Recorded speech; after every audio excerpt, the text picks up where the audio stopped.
Mother പ്ലാന്റുകൾ വിൽക്കുന്ന bougainvillea ഗാർഡനുകൾ വളരെ കുറവാണ്. നമ്മൾ ഈ കണ്ടുകൊണ്ടിരിക്കുന്ന മദർ പ്ലാന്റുകളെല്ലാം വിൽപ്പനയ്ക്കുള്ളതാണ്. തൃശ്ശൂർ ജില്ലയിൽ ഇരിങ്ങാലക്കുട അടുത്തുള്ള ഒരു കളേഴ്സ് ഗാർഡൻ എന്ന ഈ ബൊഗൈൻവില്ല ഗാർഡനിൽ ഒരുവിധം എല്ലാ മദർ പ്ലാന്റുകളും വിൽപ്പനയ്ക്കുള്ളതാണ്. അപ്പോൾ അതുകൊണ്ട് റിസോർട്ടിന് വേണ്ടിയോ അല്ലാന്നുണ്ടെങ്കിൽ നമുക്ക് വീട്ടിലേക്ക് വേണ്ടിയോ ബൊഗൈൻവില്ല വലിയ വലിയ മദർ പ്ലാന്റുകൾ നോക്കുന്ന ആൾക്കാരാണെന്നുണ്ടെങ്കിൽ ഈ വീഡിയോ നിങ്ങൾക്കുള്ളതാണ്.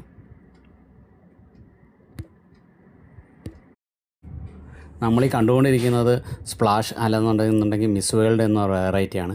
ഇതിൻ്റെ ഒരുപാട് വലിയ മദർ പ്ലാന്റുകൾ ഇവിടെയുണ്ട്. ഇത് മാത്രമല്ല വേറെയും ഒരുപാട് വെറൈറ്റി ബോഗൻവില്ലകളുടെ മദർ പ്ലാന്റുകൾ ലഭിക്കുന്ന ഒരു അടിപൊളി ഗാർഡനാണ് കളേഴ്സ് ഗാർഡൻ. ഇതൊരു ഹോം ഗാർഡൻ ആയതുകൊണ്ട് തന്നെ ഇവർ തന്നെയാണ് ഇതെല്ലാം പരിപാലിക്കുന്നതും ഇവർ തന്നെ ഇവിടുത്തെ കാലാവസ്ഥയ്ക്ക് അനുയോജ്യമായിട്ട് നമ്മൾ കൃഷി ചെയ്തുണ്ടാക്കുന്നത്, പുറത്തുനിന്ന് വരുത്തുന്നതല്ല. അതുകൊണ്ട് നമ്മൾ വീട്ടിൽ കൊണ്ടുവച്ച് കഴിഞ്ഞ് കഴിഞ്ഞാലും അത് വളരെ കരുത്തോടു കൂടി തന്നെ വളരുന്നതും നമ്മുടെ കാലാവസ്ഥയ്ക്ക് അനുയോജ്യമായിരിക്കുന്നതുമാണ്. അപ്പോൾ ഇത് വാങ്ങാൻ താല്പര്യമുള്ളവർ ഇതിൽ കൊടുത്തിരിക്കുന്ന നമ്പറിൽ കോൺടാക്റ്റ് ചെയ്ത് കഴിഞ്ഞ് കഴിഞ്ഞാൽ അവർ ഡീറ്റെയിൽസ് എല്ലാം തരുന്നതായിരിക്കും. ഇത് ഇരിങ്ങാലക്കുട അടുത്താണ് ഈ ഗാർഡൻ ഉള്ളത്.